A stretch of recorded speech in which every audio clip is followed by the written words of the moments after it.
안녕하세요, 들으시는 분들. 드디어 우수타 8화로 찾아왔습니다. 오늘은 AI에 대해 인문학적인 잡담을 나눠보는 시간을 가지려고 합니다.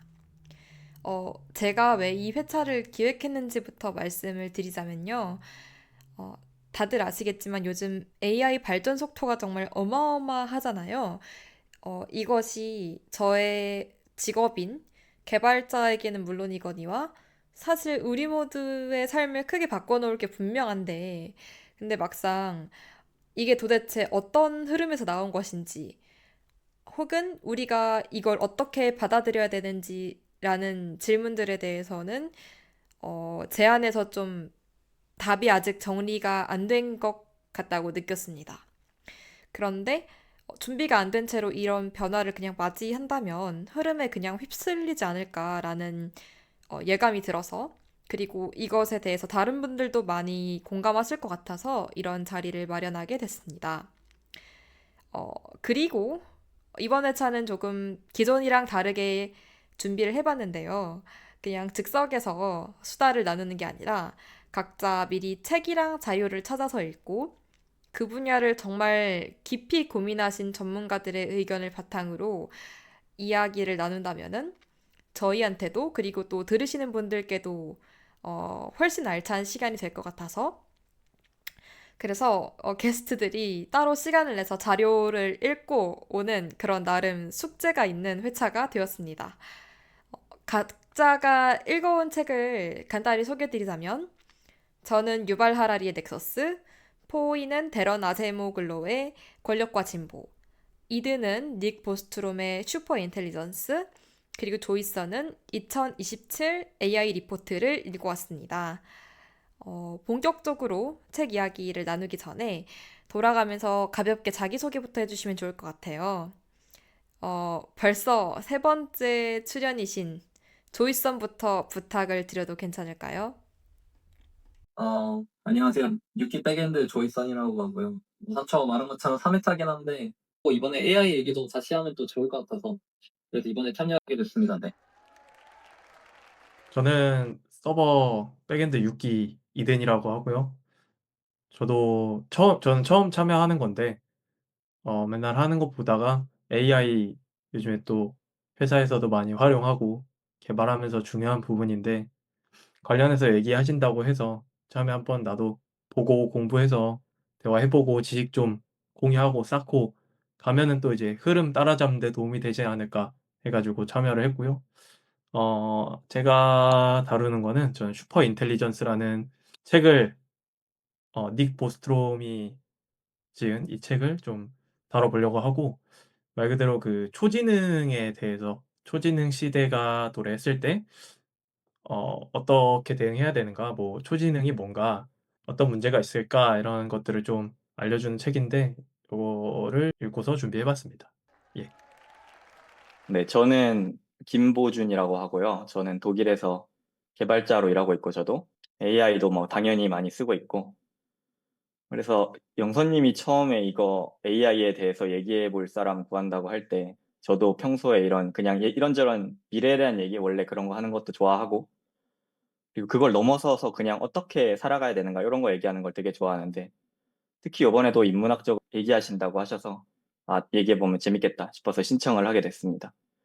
제가 읽어온 책은 베런 아세모글로라는 경제학자분이 쓴 책인데, 이분이 노벨 경제학상을 받으신 분이에요. 그리고 노벨상 수상자 중에서도 좀 TMI지만 네 번째로 젊다고 하더라고요. 역대 노벨상 수상자 중에. 그 정도로 되게 대단하신 분인데, 그분이 원래 국가는 왜 실패하는가라는 책으로 되게 유명했었어요. 저도 원래 이 책을 읽었었고, 이번에 또 책을 하나 내셨습니다. 그 책 이름이 이제 권력과 진보라는 책이네요. 그래서 이 책에서는 좀 간단하게 얘기를 하면은 기술이 어떻게 발전을 하고, 그 기술의 발전으로 인해서 우리 삶이 어떻게 영향을 받고, 그래서 우리는 AI 발전을 어떻게 받아들여야 되는가, 이 정도를 이제 적어주신 책인데, 뭐 영선님 덕에 재밌게 잘 읽고 왔습니다. 오늘 한번 잘 얘기해 보겠습니다. 감사합니다. 자기소개 해주시고 참여해주셔서 너무 감사드려요. 세 분 다 AI에 대해서 좀 많은 관심 있으신 것 같아가지고 저도 개인적으로 오늘 어떤 이야기들이 나올지 굉장히 흥미진진한 것 같습니다. 그러면 저희 책들에 대해서 이야기하기 전에 사실 책이 읽기 전에도 우리 생각이 어느 정도 있었을 거 아니에요. 어, 뭐 AI 낙관론이다, 비관론이다 그런 말을 하잖아요. 뭐 낙관론은 AI가 결국 인류 모두를 풍요롭게 할 것이다. 그리고 비관론은 어떤 디스토피아적인 상황이 발생해서 결국 멸망할 것이다. 이런데 여러분들은 읽기 전에는 어떤 의견을 갖고 있었는지도 궁금하거든요. 아, 네네. 원래는 제가 갖고 있던 생각은 일단은 제가 어떤 약간 기본적인 가치관 같은 걸 갖고 있는지 말씀드리면 도움이 될 것 같은데 저는 5년 이상의 미래를 예측하는 거는 불가능하다. 약간 그 정도로 일단 기본적으로 생각을 항상 하고 그렇기 때문에 5년을 생각을 해봤어요. 앞으로 5년은 AI가 어떻게 발전을 할 수 있을까 생각을 해봤는데 그때 되게 많이 도움이 됐던 게 그 제프 린턴 씨 있잖아요. AI의 아버지 막 이렇게 불리시는 그분 이제 강연이랑 아니면 글들을 읽으면서 생각을 했던 게 아, 이게 5년 안에는 어차피 AGI가 오기는 힘들겠다. 그러면 5년 동안은 내가 어떻게 살아야 될까 생각을 해보면 그렇게 크게 달라지지 않겠다 생각을 했어요. 근거가 뭐냐면 이미 지금 특히 전력이죠. 전력 인프라 관련해서 되게 많이 부족한 상황이고 이미 그거를 아무리 엄청 제일 빨리 설치되는 뭐 화력 발전이나 아니면 소형 원자력 발전소 같은 걸 설치를 한다고 하더라도 이게 저희의 수요를 따라잡을 만큼 빠르게 설치가 될 것 같진 않거든요. 특히 이제 이게 엄청 많이 발전을 해서 진짜 인간과 동등한 정도의 성능을 낸다고 하면은 더 많은 이제 전력량을 필요로 할 테고 근데 그러면 지금이랑 또 비교도 안 되는 수요가 오히려 더 늘어날 거고. 그러면 그 상황에서 지금 우리가 갖고 있는 기술력으로는 힘들겠다. 그러면은 내가 지금 생각해야 될 건 AI가 AGI가 되는 방향이 아니고 AI가 지금처럼 인간을 도와주는 도구 정도로 남아 있을 때 어떻게 살 수 있을까? 그 정도로 생각을 해봤을 때는 그냥 AI 잘 쓰면서 AI가 그리고 나와 내 팀과 내 사회에 어떻게 기여를 할 수 있을지 그 정도만 생각하면서 도구로서 사용해보면 좋겠다. 항상 그 정도 가치관을 갖고 살았던 것 같아요. 그럼 정리를 하자면 어떠한 하드웨어적인 뭐 전기나 그런 인프라들이 부족해서 결국 AGI까지 예측하기는 힘들 것 같고 AI를 도구로서 활용하는 것에 좀 집중하고 있다. 이렇게 들리는데 맞나요? 예, 맞습니다. 그리고 가장 이제 중요한 가정 중 하나는 제가 이제 5년 후의 미래는 예측하지 않는다라는 네, 그런 가치관이 있기 때문에 그런 생각이 나온 것 같아요. 5년 뒤에는 또 AGI가 나올 수 있지만 당장 5년간은 이제 막 전 세계 원자력 발전소를 다 깔아도 실제로 인간과 동등한 성능을 지니는 AI를 모든 사람들에게 지급하는 건 불가능하겠다. 그러면 AI는 결국 툴일 거고 아직까지. 그러면 내가 그 안에서는 잘 활용할 수 있는 좋은 방향으로 활용할 수 있는 정도로 생각하면서 살아가면 되겠다. 그 정도였습니다. 이 생각이 바뀌셨는지 만약에 바뀌셨다면 어떻게 바뀌셨는지도 궁금한데 그건 차차 들어보도록 하고 혹시 조이선이나 이든도 여기에 대해서 말씀하고 싶은 게 있나요? 이걸 읽기 전에는 어떤 생각을 갖고 있었는지. 저도 이제 읽기 전에도 전 약간 좀 비관론에 가까운데, 그러니까 AI의 발전 속도가 상당히 빠르고, 그 이제 발전 속도가 이제 한 가지에만 국한된 게 아니라 이제 전방향적으로 예를 들어 뭐 의료 쪽이라든지 아니 뭐 코딩 쪽이라든지 뭐 PM분들 마케팅 디자인 그런 이제 전방위적으로 펼쳐나가는 걸 보면서 결국 이제 그 사실 이 일이란 게 그 100%를 해내지 않아도 어느 정도 적당량만 되면은 넘어가는 일들도 많잖아요. 근데 이제 그거를 AI가 되게 빠른 속도로 이제 그 퍼센트를 따라잡는 것 같아서 결국 그런 일자리나 아니면 이제 그 사람들이 이제 그 성취감을 느끼고 하는 것들이 좀 많이 빼앗아진다를 좀 저는 되게 많이 느끼고 있어서 그래서 보기 전에 좀 그런 걸 좀 느껴서 그런 위주로 좀 리포트를 봤던 것 같아요. 네. 저는 저는 낙관론이었어요. 좀 낙관론인데 오히려 좀 위험성을 좀 저는 인지하게 된 계기가 됐어요. 이 책을 보면서. 그 코딩하면서 클로드로 요즘에 정말 많이 사용하면서 개발을 하는데 그러다 보니까 그냥 업무의 효율성을 올려주는 하나의 툴 그 정도로만 AI를 좀 받아들이고 사용하고 있었는데 이런 것들을 좀 보면서 이게 좀 위험할 수도 있겠다. 아까 말씀하신 것처럼 저기 보주님이 말씀하신 것처럼 뭐 전력이 안 돼 가지고 전체에게 보급이 안 되고 뭐 그런 다양한 문제도 있겠지만 이 초지능이 좀 이제 범용화되기 시작하면은 위험할 수 있겠다. 굉장히 위험할 수 있겠다. AGI까지만 와도 조금 많이 위험할 수 있겠다 이런 생각이 들었고 책을 보면서 또 최근에 그런 게 있었잖아요. 엔트로픽에서 새로 나온 미토스라는 모델이 너무 위험해서 지금 우리가 감당할 수 없는 수준의 이제 지능을 갖고 있어서 너무 위험해서 특정 정부 기관에만 토큰을 부여해서 뿌리고 시중에 공개를 하지 않았던 이런 게 있었는데 이 정도면은 정말 AGI 시대가 됐을 때는 좀 많이 위험할 수 있겠다. 저는 이런 좀 위험성을 인지하면서 내용을 읽었던 것 같아요. 저는 저도 사실 낙관주의에 가까웠거든요. 근데 저는 좀 부끄럽게도 AI에 대해서 많이 찾아보지 않고 유튜브들로만 접하다 보니까 주요 화자가 일론 머스크 씨였는데 그분은 굉장한 낙관주의시잖아요. 물론 어느 정도 과도기가 있을 것이지만 결국에는 우리 모두 행복해질 것이다. 그런 거를 어쩌면 나도 이런 소식을 믿고 싶어서 그 낙관론자라고 생각을 했었는데 저도 사실 이 책들을 읽으면서 굉장히 많이 바뀌게 되었어요. 어떻게 음. 바뀌게 되었는지 아주 자연스럽게 제가 이어서 시작을 하면 좋을 것 같은데 아주 자연스러운 진행이죠. 제가 읽은 책이 넥서스라는 책이고 이걸 작성하신 분은 역사학자이자 철학자인 유발 하라리 씨가 작성을 하셨어요. 일단은 내용 자체가 굉장히 방대한데 여기에서 핵심적인 부분만 결론부터 말을 하자면은 이분은 인류의 종말 가능성이 굉장히 높다고 판단을 하세요. 하지만 우리가 협력한다면 이를 바꿀 수 있다라는 게 이 핵심 논지이고 분량이 좀 많은데 여기서 제가 굉장히 인상 깊었던 것은 보통 사람들이 기술의 발전은 반드시 인류에게 좋게 작용할 것이다라고 착각을 하는 경우가 있는데 이분이 인쇄술이라는 하나의 예시를 통해서 거기에 대해서 반박을 하시거든요.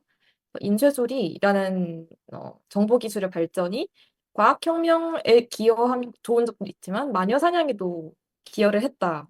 이런 부분이 저는 진짜 많이 기억이 남는데 인쇄술이 마녀 사냥으로 이끈 과정 자체가 AI의 잠재적인 위험성을 보여줘서 여기에 대해서 조금 더 자세히 설명을 드리려고 해요.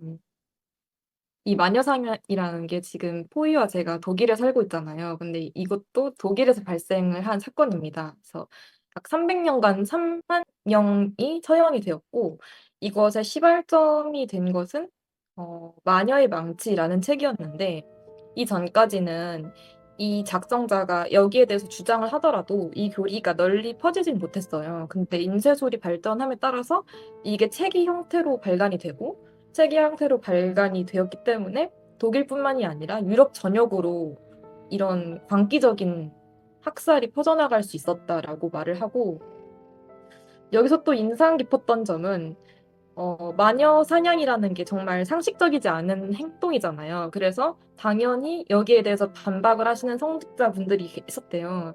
그분들도 책을 썼지만 하지만 본질적으로 인류는 분노를 일으키거나 약간 선정적인 것에 더 집중하는 경향이 있었기 때문에 이 판매 부수를 보자면은 진실을 말한 책보다 훨씬 더 마녀의 망치가 많이 팔렸고 기록상으로는 어느 정도로 많이 팔렸냐면은 이 당시에 성경 다음으로 많이 읽힌 책이 되었대요. 아주 극단적으로 만약에 인류가 가짜 뉴스에 현혹이 되면 어디까지 갈 수 있는지를 보여준 예시라고 생각이 들었고 그리고 그러니까 이런 생각도 하게 됐어요. 이게 300년간 지속이 됐잖아요. 300년이라고 하면 어떤 인물의 시작부터 끝까지 이 사람은 마녀 시대의 시간에 살았을 거잖아요. 그럼 만약에 내 주변에 구성하는 모든 사람들이 다 마녀 사냥에 동조를 하고 있으면은 이 개인이 어떻게 이게 잘못된 흐름이라는 걸 깨달을 수 있을까? 그런 점이 좀 무서워서 이 부분을 조금 더 길게 설명을 하고 싶었고 그리고 이것을 바로잡기 위해서는 우리가 자정장치라는 것을 활용을 해야 되는데 거기의 아주 좋은 예시가 과학계라고 이분은 주장을 했어요. 그래서 어, 과학계는 이 자정장치를 많이 활용을 함으로써 저희가 논문을 발표를 할 때도 굉장히 많은 동료 평가를 받고 이 과학계는 그 상대방을 반박함으로써 얻는 인센티브가 큰 구조이기 때문에 진실에 조금 가까워졌다. 그래서 우리는 여기로부터 배울 수 있다. 이게 주된 내용이었습니다. 방금 영선님 말씀하신 거 듣고 생각이 난 건데, 그러면은 지금 사실 엔트로픽이나 이런 주요 AI 코딩 툴 내놓는 데서 말하는 비전은 되게 위험해 보이긴 하네요. 거기서 그쵸. 말하는 거는 리뷰 자체가 사실 사람이 병목이 되고, 그러면 스케일이 애초에 불가능하기 때문에 리뷰라는 거 자체도 기계한테 넘겨야 되고, 우리는 그냥 블랙박스 같은 것만 믿고 살아야 된다, 약간 이렇게 말을 하잖아요. 걔를 그냥 아, 블랙박스로 놓고. 그렇게 보면은 되게 위험해 보이네요, 또. 맞아요. 네. 되게 제가 읽었던 책에서도 비슷한 내용이 나와가지고 되게 재밌게 들었던 것 같아요. 여기서도 기술의 발전이 운명이 아니고 뭐 항상 막 인류에게 번영을 가져다 주는 것도 아니고 이렇게 얘기를 하는데, 그런 관점이 비슷해서 재밌었습니다. 그런 반응 너무 좋습니다. 더 코멘트가 없으시면은 가장 흥미로웠던 부분인 두 번째 장으로 이어서 이야기 말씀을 드리도록 할게요. 이 부분에서 아까 그 포이가 말씀하셨던 우리는 블랙박스에 의존할 수밖에 없다라고 했잖아요. 근데 그게 얼마나 위험한지에 대해서 또 경고를 하는데, 저는 이 페이스북 알고리즘이 미얀마의 로힝야족이라는 민족에게 어떤 영향을 끼쳤는지 부분이 있는데, 이 부분 정말 섬뜩하더라고요. 그래서 그 부분을 또 자세하게 설명을 드리자면은, 아까 말씀드렸듯이 인류는 태생적으로 조금 분노를 일으킬 만한, 혹은 본인에게 위험하다고 생각될 만한 정보에 좀 주의를 기울이는 경우가 있다고 합니다. 근데 페이스북이 사용자의 참여도를 높이기 위해서 엄청난 연구를 진행을 하고, 이게 결국엔 이들의 비즈니스 모델이잖아요. 근데 그 페이스북이 명시적으로 우리는 사용자의 분노를 유발해서 참여도를 높여야 한다라고 개발자들이 하진 않았지만, 이 알고리즘이 그것을 학습을 해서 혐오 게시글을 추천을 한 것이죠. 여기서 더 문제가 되었던 부분은 이제 미얀마 내부에서는 인터넷 활용이 전 세계적인 수준만큼 보편화가 되지 않았어요. 왜냐면 군부 독재가 막 끝난 시기였기 때문에 이들은 인터넷이라는 걸 어떻게 다뤄야 될지 모르는 시점에서 페이스북이 곧 뉴스인 그런 사회가 된 거예요, 미얀마에서는. 근데 페이스북이 혐오 게시글을 추천하는 알고리즘을 가지고 있기 때문에 이 로힝야족에 대한 혐오가 규제 없이 퍼지게 되었고, 이 결과는 수천 명의 피해자를 남기는 인종 청소라고 여겨질 수 있을 만한 끔찍한 사건을 일으켰다고 합니다. 여기서 또 제가 주목했던 점이, 이게 불과 10년도 되지 않은 사건이라는 점이에요. 이게 말로만 들으면은 아니 어떻게 이런 일이 현실에서 일어날 수 있지 싶은데, 오래되지 않았다. 이런 점도 말씀을 좀 드리고 싶습니다. 그래서 그러면 사람들이 아니 페이스북이 설정한 목표 때문에 이런 인공지능이 우리가 통제할 수 없는 범위로 벗어났는데, 그러면은 목표만 잘 설정을 하면 되는 것은 아니냐라는 반박을 할 수가 있는데, 이 목표를 설정하는 것 자체가 거의 불가능하다라는 게 이분의 주장이고, 거기에서 굉장히 많은 철학적인 이야기가 나왔는데 솔직히 저는 잘 이해를 못했지만 결론적으로 우리가 AI를 통제하는 것은 불가능하다. 이런 말이 좀 나왔습니다. 그리고 이 부분도 저는 아주 인상적이었는데, 한 가지 또 예시를 든 사건이 있어요. 어떤 사건이냐면은 영국 엘리자베스 2세 여왕을 암살을 하기 위해서 어떤 19살의 남성이 흉기를 소지한 채 체포가 됐는데, 이 사람이 왜 범죄를 저질렀는지를 추적을 해보니까 여자친구가 여왕을 으로 부추겼고 굉장히 깊은 감정적인 교류를 했다는 거죠. 뭐 예를 들면은 그 범죄자가 내가 암살범이라도 너는 나를 사랑해? 라고 묻자 여자친구가 당연하지라고 했는데, 알고 보니까 이 여자친구는 어, 온라인 앱이 만든 챗봇이었다. 이렇게 정말 섬뜩했습니다. 이 부분을 읽고. 인간을 조정을 할 수 있다.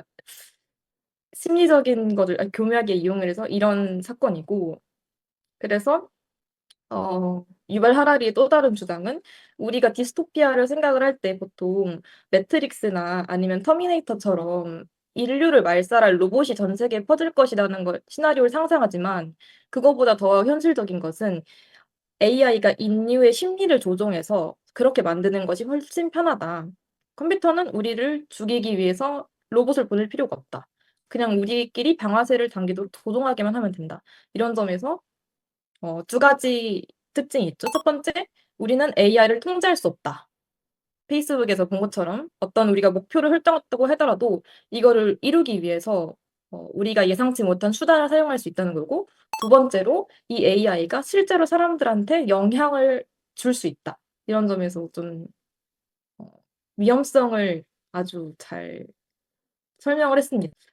그리고 이 부분도 한 가지 더 말씀을 드리자면은, 이 페이스북 사건으로 인해서 아주 국제 사회에서 비판을 신랄하게 받았는데, 여기에 대해서 페이스북이 주장한 것은 우리는 사용자들이 추천을 하는 것을, 사용자들이 열광하는 것을 보여줄 뿐이지 우리 알고리즘 자체는 책임이 없다. 얘가 무슨 악의적인 거를 가지고 했겠느냐라는 건데, 이것은 굉장히 책임감이 없는 것이고, 그리고 심지어 그런 알고리즘을 잘 이해하고 있는 쪽은 고객이나 유권자 혹은 정치적인 규제가 아니라 기술 대기업이기 때문에 이들은 하는 일에 책임감을 가져야 된다. 이런 내용이 있었습니다. 저는 듣다 보니까 좀 더 이제 두려움이 커지는데, 일단 저게 안전을 위한 어느 정도의 가드레일을 가지고 최대한 안전하게 발전을 시켜 나가야 된다고 생각하는데, 그게 잘 안 되고 있는 사례 중에 하나로 보여지고, 요즘에 또 이제 에이전트 AI들이 되게 대세고, 그게 엄청난, 사람들이 엄청 열광하고 있고, 투자도 되게 많이 이루어지고 있는데, 그런 게 좀 경쟁이 심화되면서 그런 가드레일들을 다 빼버리는 경향이 많이 보여요. 24년에도 오픈 AI에서 그 안전을 위한 팀이 해체되는 일이 있었잖아요. 그런 일이 있었는데, 이따가 소개를 살짝 드려볼 건데, 그런 것처럼 이제 점점 경쟁이 심화되면서 저런 안전에 대한 우려가 계속 얘기가 되는데, 그 사례로 보이고, 듣다 보니까 생각보다 더 심각한 문제구나가 좀 느껴졌습니다. 맞습니다. 진짜 가드레일이 중요한데, 사실 자유 경쟁 시장에서는 이익을 남기는 게 단기적으로는 더 이득이 될 수 있다고 생각할 수 있기 때문에 참 그 어려운 것 같아요. 정말 이거는 정말 근데 법적인 규제가 전 세계적으로 잘 잡혀야 되지 않나, 그런 생각을 합니다, 저는 요즘에. 맞습니다. 근데 또 요새 보면 이제 EU나 아니면 호주 같은 데서 실제로 SNS를 규제하고 있기도 하니까 이런 부분에서는 잘 그래도 희망이 좀 보이지 않나 싶긴 합니다. 너무 이제 무서운 이야기지만 그래도 인류의 그 통제 기능 자체가 아직은 상실되진 않았다. 그냥 그렇게 저는 조금 희망적인 부분을 말씀드리자면 어, 그런 것 근데 같습니다. 방금 얘기 약간, 그니까, 지금 한창 규제를 하는데 페이스북이 나온 지 엄청 오래가 됐잖아요. 네네. 근데 이제서야 이제 뭐 핀란드나 다른 나라에서도 이제 막 페이스북을 청소년한테 금지하겠다. 아니면 SNS를 이제 막겠다라고 이제 나오고 있는데, 음, 그래서 그 사이 간격이 엄청나게 길었다고 생각하는데, 그래서 근데 그 사이면 사실 AI 아까 말씀드린 것처럼 5년 뒤도 예상 못 한다 했잖아요. 네네. 그래서 그 가드레일이나 그 방향성이 어떻게 해야 될지 이제 음, 흐지부지하는 사이에 이제 그런 초지능이 나올 수도 있을 것 같아서 음, 약간 그런 게 저도 음, 약간 좀 불안한 것 같다 생각했어요. 네. 맞습니다. 그 부분은 저도 엄청 동의하는 게 특히 사실 예전에는 더 느릴 수밖에 없었던 것 같아요.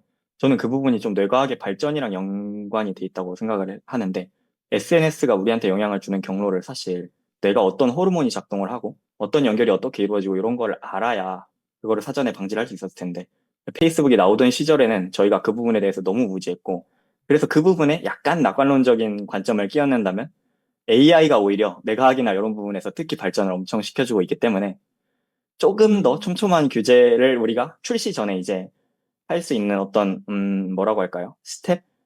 체크리스트를 조금 더 잘 만들 수 있는 인간의 단계로 나가고 있지 않을까? 그 부분에 대해서는 또 그렇게 또 생각하면은 희망이 아예 없지는 않는 것처럼 보이기도 합니다. 또 다른 가드레일 생기긴 할 거라서 그쵸. 네. 네, 그래서 근데 예전보다 나빠질 확률도 있지만 좋아질 확률도 있다. 정말 촘촘한 규제가 필요할 것 같아요. 뭐 제가 전문가도 아니고 잘 모르지만, 그냥 개인적인 시선에서 봤을 때 이런 사건들이 일어나지 않게 최대한 잡아야 될 것 같습니다. 아마 영선님이 그리고 이해를 못 하셨다고 하신 부분이 그 부분일 것 같긴 합니다. 그 아, 규제를 저희가 완벽하게 할 수 있는가에 대한 철학적인 논쟁. 우리가 인간의 행위를 완벽하게 예측할 수 있는가. 그거 정말 어려운 부분이죠. 맞아요. 그래서 완벽한 규제는 없으니까 우리가 문제가 발생했을 때 이거를 바로잡을 수 있는 기관을 만드는 게 음. 중요하다. 이런 내용도 나왔었습니다. 그럼 이분은 약간 사후 조치를 조금 더 네, 촘촘하게 해야 된다. 이쪽에 가깝겠네요. 네, 본인의 맞아요. 결론에 의해서. 이분이 재밌습니다. 책을 통틀어 강조하시는 게 자정 장치를 할 수 있는 기관을 만들어야 된다. 이런 내용이고 아까 잠깐 우리가 2부에 대해서 논의된 것을 좀 정리를 하고 가자면 여러분 다 동의를 하시는 게 이게 굉장히 위험하고 이걸 막기 위해서는 규제가 필요하고 심지어 이 규제는 국제적으로 이루어져야 한다. 하지만 여전히 이게 AI 발전에 대해서 조금 느릴 가능성이 있다라는 걸 말씀해 주셨잖아요. 이 규제에 대해서 너무 자연스러운 진행으로서 3부로 넘어갈 수 있을 것 같은데 이 이분이 또 말씀하시는 게 규제를 우리가 만들 때 명심해야 할 점이 우리는 AI를 이해할 수 없다는 점이거든요. 많은 사람들이 우리가 AI를 규제를 할 때 좀 강력하게 작용을 할 것이 설명을 요구할 권리라고 말을 해요. 그래서 우리는 AI가 어떤 결정을 내렸을 때 인류에게 새로운 인권인 설명을 들을 권리 이런 걸 만들어야 된다라고 유럽 의회가 말을 했었는데 어째서 그것이 좀 작용하기 힘들지에 대해서도 설명을 합니다. 여기서 또 인상이 깊었던 예시 중에 하나는 어떤 주에서 총격 사건이 발생을 했고 이 형량을 매기기 위해서 알고리즘에 자문을 구했어요. 근데 이 알고리즘에서 굉장히 재범의 위험을 높게 평가를 했고 이 결과 이 사람이 많은 형량을 부여를 받았는데 이거에 대해서 판사도 이 알고리즘이 어떻게 동작하는지 알지를 못했고 그리고 이 형량을 받은 사람이 자세한 설명을 요구를 했지만 이것이 거부되었다. 이게 굉장히 중요한 판례로서 다뤄지고 있는데 심지어 여기에 대해서 하버드 로 리뷰라는 저명한 학술지가 이렇게 말했어요. 만약에 알고리즘의 설명을 듣더라도 판사는 이것을 이해하지 못했을 것이다. 라고 합니다. 우리가 과연 그것을 처음부터 끝까지 이해를 하고 납득할 수 있을 것인가? 그래서 또 이분이 강조하시는 거는 우리는 기관이 필요하다.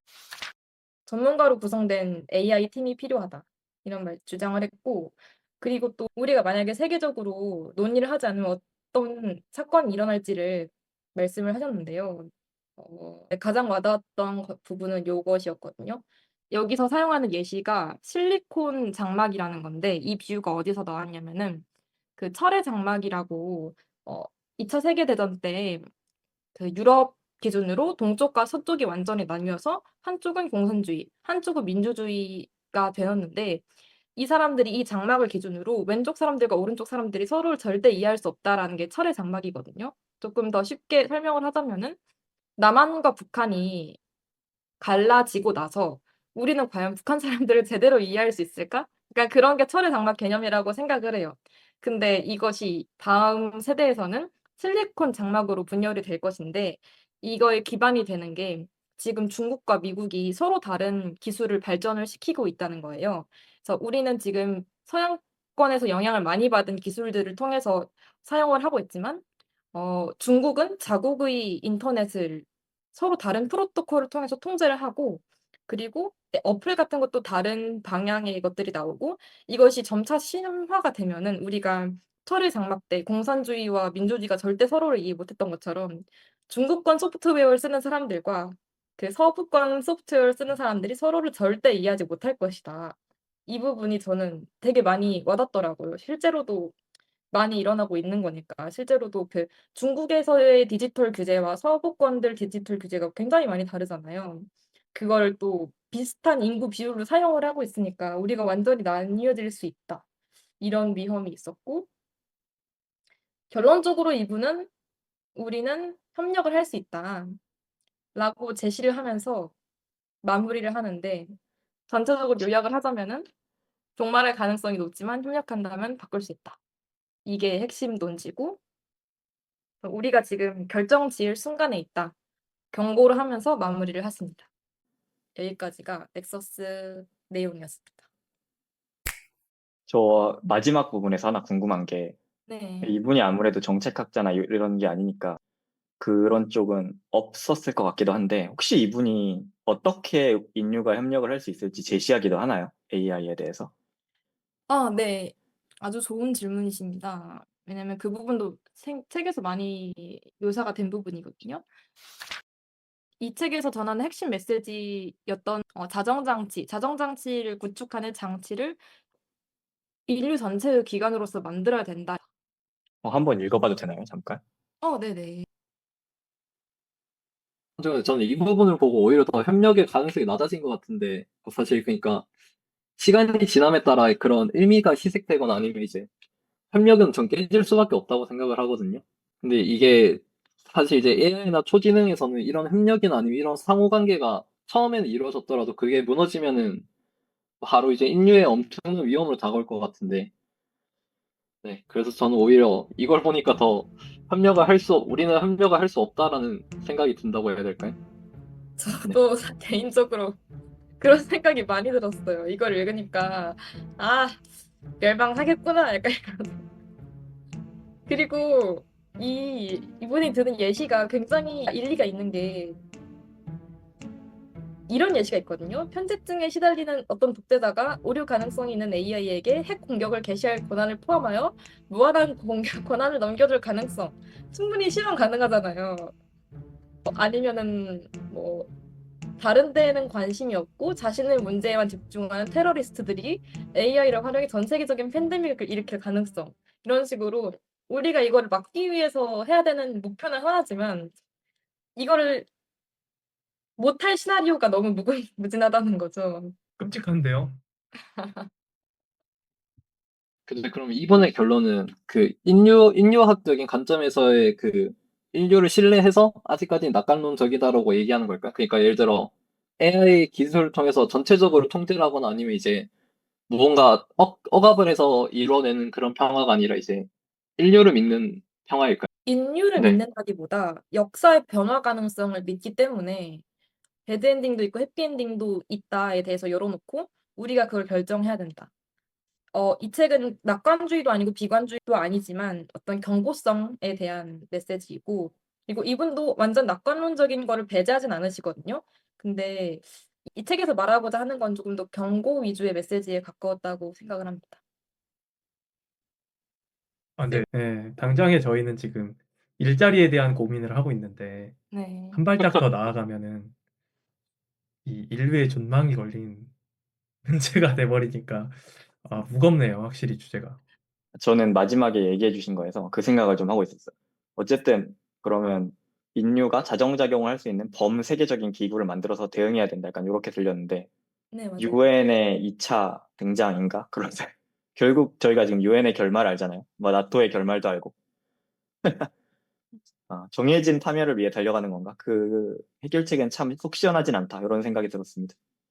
음, 그런 기구가 설립되려면 모두에게 이익이 있어야 되는데, 나는 AI를 되게 빨리 발전시켜서 당장의 이득을 크게 볼 수 있는 능력을 가지고 있어. 근데 과연 그런 나라가 전 세계적인 평화를 위해서 그 기능을 뿌리지 않고 사용하지 않고 가만히 있겠는가를 생각해 봤을 때, 쉽지 않겠다. 음, 한 가지 또 언급하고 싶은 부분은 그 협력이 우리가 생각지 못할 가능성으로 일어날 수 있다는 것도 이 책에서 말하거든요. 그게 바로 전체주의입니다. 안 좋게 들릴 수 있겠지만 AI가 발달함에 따라서 우리는 감시를 피할 수 없게 되었고 전체주의로 간다면은 모든 사람들을 다 통제할 수 있잖아요. 네, 저는 그렇게 엄청 디테일하게 정리된 건 아니고 보면서 그냥 제 생각도 넣고 AI랑 대화하면서 정리를 좀 해봤어요. 어, 위에부터 조금 얘기를 해보면 일단 슈퍼 인텔리전스, 이 초지능이란 무엇인가가 나옵니다. 그래서 초지능이란 슈퍼 인텔리전스는 인간보다 훨씬 뛰어난 지능을 가진 AI이고 이게 등장했을 때 인류 사회에 어떤 변화가 일어날지 다루는 책이 슈퍼 인텔리전스라는 책입니다. 저자는 닉 보스트롬이고 이 사람은 이 초지능이라는 걸 단순한 공상과학이 아니라 이제 실제로 이제는 인류가 준비를 해야 하는 미래의 문제로 바라보고 있는 상태이고, 책에서 말하는 초지능이라는 것은 단순히 그냥 계산을 빨리 하는 AI가 아니라 인간의 역할을 하는데 엄청나게 그냥 인간보다 수천 배, 수백 배, 수만 배 뛰어난 그런 능력을 가진 AI, 그런 존재라고 해요. 존재를 말하고, 학습 연구, 전략 수집, 뭐 문제 해결 등 거의 모든 지적 활동에서 인간보다 뛰어난 능력을 가진 존재라고 합니다. 지금 저희가 사용하는 코딩할 때 사용하는 애들은 LLM 친구들은 저희가 질문을 했을 때 응답을 주는 형태지만, 이제 AGI까지만 가도 직접 생각하고 문제를 해결해 보고 실패하면 거기서 피드백을 얻고 다시 한번 시도하고, 이런 인간 수준의 그런 플로우가 가능해지는 상태인데, 그거보다 수천 수만 배 더 뛰어난 상태라고 이해해 주시면 될 것 같습니다. 그리고 이 초지능이라는 게 왜 중요한 문제인가에 대해 다루는데, 이 보스트롬은 인간이 지구의 지배적 존재가 된 이유가 단순히 뭐 신체적 능력이 아니라 이 지능에서 나왔다라고 그 원인을 말씀하는데요. 인간은 이제 사자랑 싸웠을 때 사자보다 약하고, 치타랑 달리기 대결을 했을 때 치타보다 느리고, 독수리처럼 멀리 보지도 그리고 날지도 못해요. 그럼에도 인간은 지구 생태계의 최상위 존재가 되었습니다. 그 이유는 이제 인간이 가진 이러한 능력 때문이에요. 이러한 능력 때문이라고 얘기를 해요. 미래를 예측하는 능력과 장기 계획을 세우는 능력, 그리고 협력과 조직화를 하는 능력, 언어와 지식 전달 능력, 그리고 기술과 도구를 발전시키는 이러한 능력이, 인지 능력이 있기 때문이라고 말하는데요. 그래서 단순한 힘이 아니라 그 문제를 해결하는 능력을 통해서 문명을 지금까지 발전시켜 왔다라고 합니다. 그런데 이제 여기서 인간보다 뛰어난 지능이 등장한다면 인간의 위치는 과연 어떻게 되겠는가? 이러한 얘기가 나와요. 만약 어떤 존재가 훨씬 더 빠르게 사고하고 정확하게 예측하고 뛰어나게 전략을 세우고 과학과 기술을 스스로 발전시킬 수 있다면, 인간은 그 존재를 통제할 수 있을까?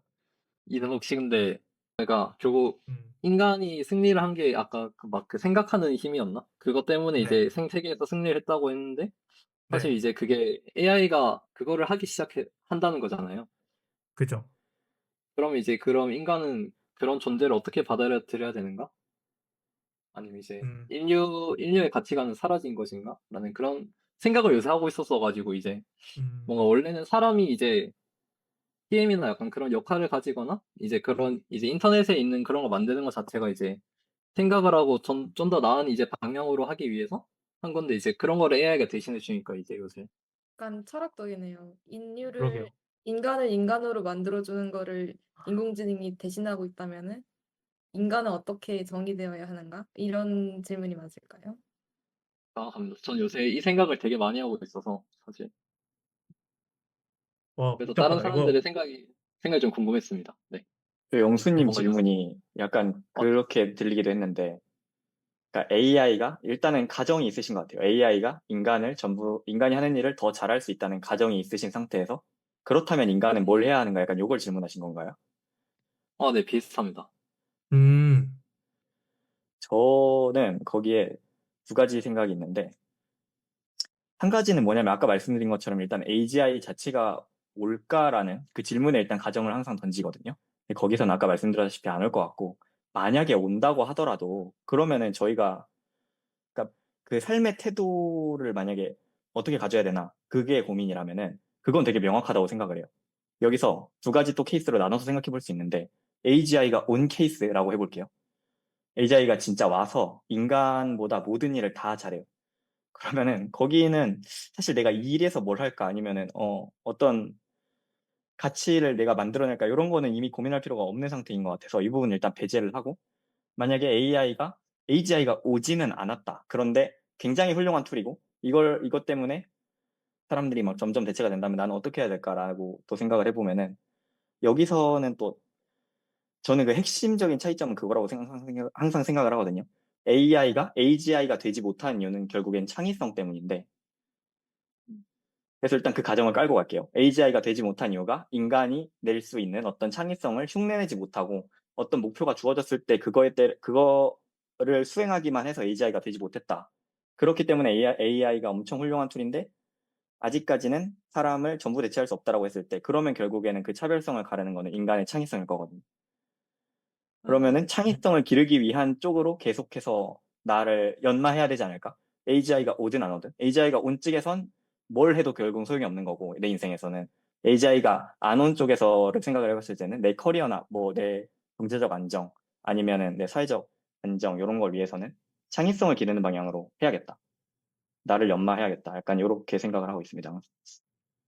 근데 요즘에 그 창의성을 할루시네이션을 창의성으로 보는 사람들도 있더라고요. 특히 예술 쪽에서는 예측하지 음. 못한 알려주지 않은 사실이 아닌 이런 내용들을 막 반영해서 할루시네이션이 있고, 이 할루시네이션이 결국 고쳐지는 게 아니라 그냥 AI 자체의 특성이다 보니까 생성하면서 만들어지는, 그러니까 이거 자체를 창의성으로 보는 부분도 있긴 하더라고요. 들어보니까. 그래서 저는 거기에는 사실 엄청나게 100% 동의해요. 그게 창의성의 음, 본질이라고 생각을 하고, 그러니까 음, AI가 지금 그런 할루시네이션을 내는 원리를 생각해 보면은 엄청나게 많은 데이터를 학습을 한 다음에 나의 그 연결의 강도를 조정을 해서 어떤 단어가 들었을 때 다음 단어가 뭐가 나올지 예측을 하는 거잖아요. 그래서 결국에는 이걸 인간으로 치환을 해서 생각해 보면 내가 과거에 있던 경험을 통해서 내 신경망의 연결 강도를 조정을 하고 어떤 경험을 받아들였을 때 거기에 내가 다음 행동을 예측하는 것과 정확하게 유사하게 지금 이루어지고 있다고 생각을 하거든요. 근데 그럼에도 창의성이 여전히 고유의 인간의 엣지라는 그 사실은 여전히 받아들이는 이유가 뭐냐면 저희가 지금 모델을 훈련하는 과정을 생각을 해보면은 한 모델을 지금 오픈 AI 하나 사실 클로드 하나 이렇게 운영을 하는데도 천문학적인 돈이 들어가고 개인마다의 그 경험을 온전히 담아내는 모델을 만드는 수는 없어요. 그렇기 때문에 그 창의성, 인간이 가지는 고유의 경험, 그걸로 인해서 생겨나는 거는 할루시네이션으로 생겨나는 거는 결국 한계가 있을 것이다. 왜냐하면 할루시네이션은 결국에 한 인간을 모델링한 것이라고 우리가 볼 수 있고 엄청 똑똑한 예를 들면 우리가 아인슈타인을 만들 수는 있겠죠. 근데 영수님을 만들 수는 없는 거죠, 사실. 왜냐면은 돈이 부족하고 전력이 부족하고 그 한계가 있기 때문에 그래서 영수님이 가지는 고유한 경험으로 인해서 생기는 창의성은 그 할루시네이션이 대체를 해주지 못한다. 그렇기 때문에 인간이 가져가는 계속 쌓아가는 이 경험 이것만이 인간의 유일한 엣지고 그게 창의성이라고 표현을 들 수 있다. 저는 이렇게 생각을 합니다. 정말 동의합니다. 그러게요. 상당히 철학적인데요. 음. 제가 사실 결국 얼마 전에 이거 그러면 블로그 글을 썼거든요. 한번 읽어주시면 감사하겠습니다. 공유 어, 한번 부탁드리겠습니다. 네. 네. 결국 인간의 이제 본질적인 경험과 창의성에서 나오는 그런 것들을 극대화시킬 수 있으면 대체되지 않는다. 그렇게 생각을 합니다. AGI가 오지 않는다면. 좋은 내용 같습니다. 감사합니다. 그렇다면 이제 초지능이라는 것을 좀 디테일하게 설명하는데, 초지능의 세 가지 형태가 있는데요. 속도 초지능과 집단 초지능과 이 품질 초지능이라는 게 있는데요. 속도 같은 경우는 인간과 비슷한 방식으로 사고하더라도 압도적으로 빠른 이제 지능을 통해서 이 능력을 발휘하는 형태를 말하는 거고, 예를 들어서 인간 연구자가 몇 년 동안 이제 수행해야 하는 연구를 초지능으로 몇 시간 혹은 몇 분 만에 끝낼 수 있다. 그러니까 즉 사고 능력 자체보다도 사고의 속도 차이만으로 인간을 압도할 수 있다는 개념이다. 라고 하는데요. 여기 나온 예시처럼 인간이 막 이렇게 오랜 기간 잡고 연구하는 내용들이 있잖아요. 그리고 막 10년 만에 밝혀냈다 이런 것들이 이 속도 초지능 관점에서 이 형태로 이제 진행이 됐을 때 몇 분 만에 또 몇 초 만에 이렇게 해결이 될 수 있다. 이런 형태로 이해를 했고, 어, 또 집단 초지능이 나오는데, 집단 초지능의 경우는 수많은 개별 지능이 서로 협력하면서 하나의 거대한 지능처럼 동작하는 형태를 의미한다고 했고, 각각의 개체는 평범하더라도 서로 연결되고 정보를 공유하면 인간 사회 전체보다 뛰어난 문제 해결 능력을 가질 수 있다. 그리고 품질 초지능이 있는데, 얘는 단순히 빠른 수준을 넘어서서 사고방식 자체가 인간보다 훨씬 우월한 지능을 의미한다고 합니다. 일반적으로 제가 생각했던 초지능인데요. 인간이 동물의 사고방식을 완전히 이해하기 어려운 것처럼 인간 역시 이러한 초지능의 판단과 사고를 이해하지 못할 가능성이 있다는 점을 강조합니다. 가장 위험한 형태가 되지 않을까 하는 초지능이었습니다.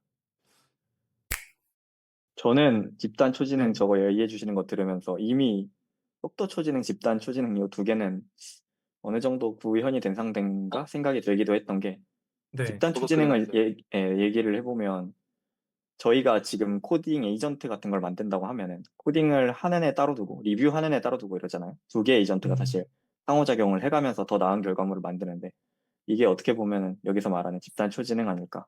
그 객체 자체가 지닌 뭐 컨텍스트의 한계는 있지만 두 개가 소통을 함으로써 컨텍스트의 한계를 부셔내고 더 조금 뛰어난 문제 해결 능력을 가진다. 그게 어떻게 보면 작은 집단 초지능이고 이게 스케일이 되면 될수록 여기서 말하는 집단 초지능에 더 가까워지는 거 아닌가? 이미 초기 단계는 왔을 수 있겠다. 그런 생각이 들었고 속도 초지능도 단백질 접힌 문제 생각을 해보면 그쵸? 이미 단백질 접힌 문제가 사실 우리 생물학 하는 사람들한테는 내 이제 수명 안에는 해결될 수 없는 문제다라고 생각을 했다는데 그것도 알파폴드가 이미 다 해결을 해버리고 노벨상 막 휩쓸고 이러는 거 보면 위에 두 개는 이미 어느 정도 구현이 됐구나 이런 생각이 들기도 했습니다. 또 말씀해 주신 걸 들으니까 또 생각나는 게 요즘 클로드로 1인 작업하시는 분들이 좀 많잖아요. 그래서 어떤 에이전트한테는 PM 역할을 부여하고 어떤 에이전트한테는 뭐 CEO 역할을 부여하고 이렇게 해서 돌아가는 그런 형태가 작은 형태의 집단 초지능으로 이해하면 될까 그런 생각이 드네요. 그러면 지능 폭발로 넘어가 볼까요? 네.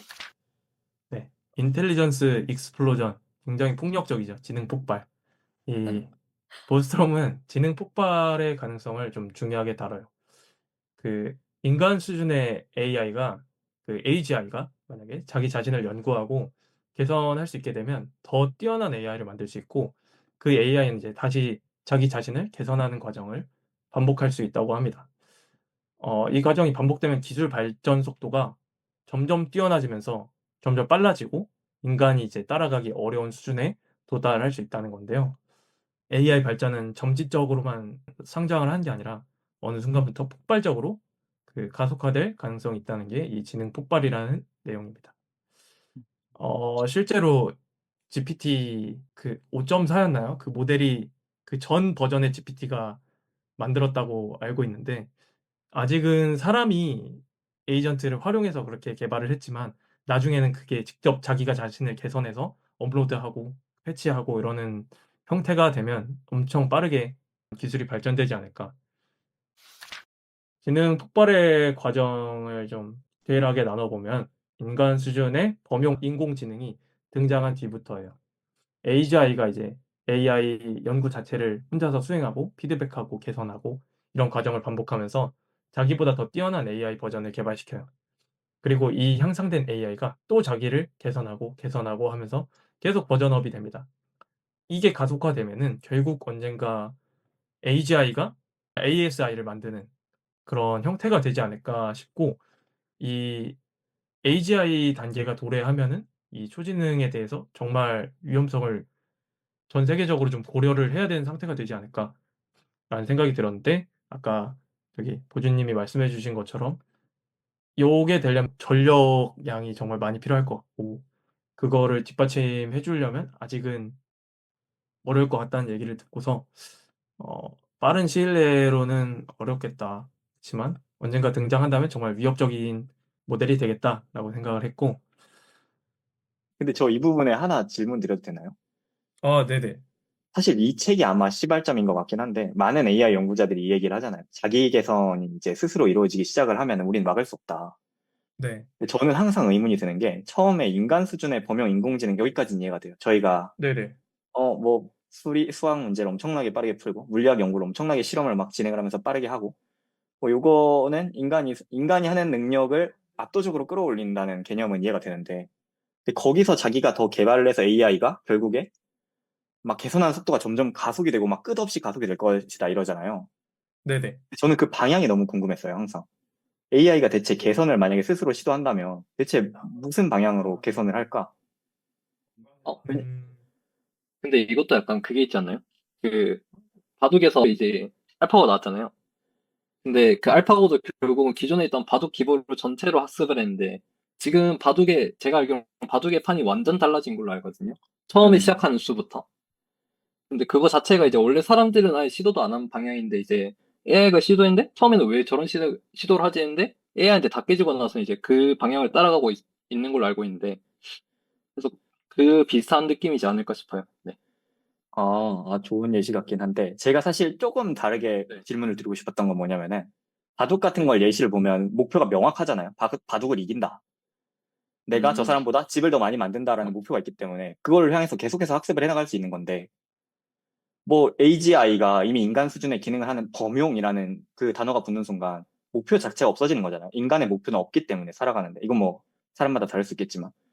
우주 정복이 목표인가? 그런 목표를 AI가 스스로 정한다는 것 자체도 이상하고, 만약에 우리가 그 목표를 정해주는 거면 무한 개선이라는 것 자체가 아니지 않나? 목표가 있으니까. 그래서 그 뭔가 제기적인 역설에 도달하는 항상 논란인 것 같은데 사람들이 이거를 항상 제창을 하고 다니는 게 저는 좀 이해가 안 됐습니다, 사실. 그죠. 지금 AI의 한계를 잘 짚어주신 것 같아요. 뭔가 목표가 있고 그 목표에 학습된 거 안에서 최대한 굴려서 말하는 그 AI의 지금 현재 상태를 말해주신 것 같은데, AGI가 어떻게 실현될까요, 정말? 그 연구자들이 보는 현실적인 경로는 가장 유력하게 보는 흐름은 거대 언어 모델이 생기고 이게 에이전트화되고 장기 기억이 추가되고 멀티모달이 통합되고 이러면서 이제 자율 실행 능력이 강화되면 AGI에 근접하게 된다가 좀 현실적인 경로로 보고 있는 것 같아요, 지금. 음.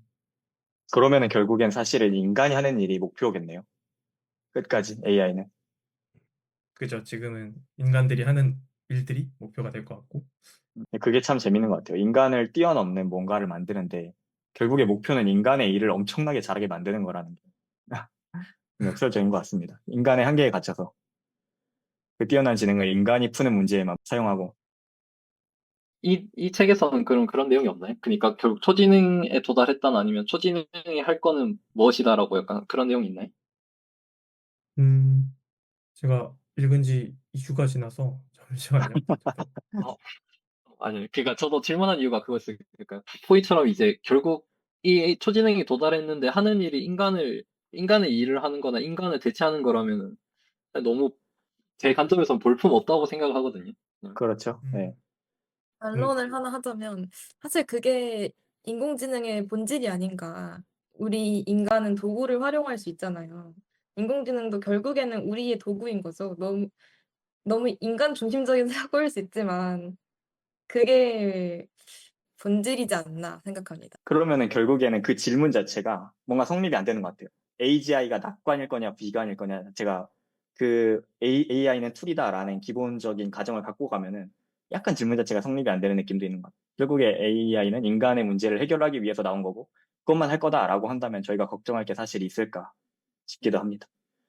근데 이제 이 아, 인간이라는 게 서로 다르잖아요. 어떤 인간이 도구로 사용될 것이냐에 따라서 낙관과 비관으로 나눠. 음, 그거 게- 맞는 것 같습니다. 네. 결국 핵심 과제는 이렇게 설명해요.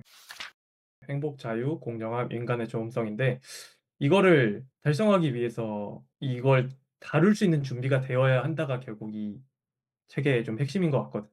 음, 그래서 결국 이제 좋은 점이 있지만 위험하니 책임감 있게 다룰 준비를 해라 라는 음, 약간 어느 정도의 비관적인 시선.